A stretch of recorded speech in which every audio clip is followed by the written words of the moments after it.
Good day everyone. Welcome to HBD Tutorial Class 2016. Our topic for today is all about noun. What is a noun? A noun is a word that names a person, a thing, or a place. For example, Aristotle, woman, doctor, England, country, pen, book, school, Philippines, and Clara. A noun may also name events, ideas, or concepts. For example, happiness, fame, frustration, freedom, meeting, and the revolution.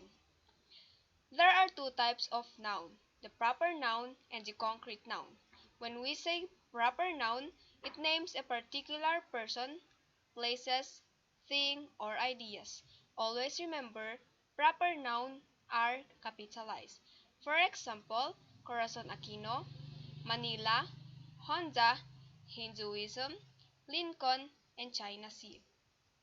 Common noun. When we say common noun, it names a people, places, things, and ideas in general. Always remember, common nouns are not capitalized. For example, woman, pencil, religion, palace, port, and democracy. Thank you for listening and watching.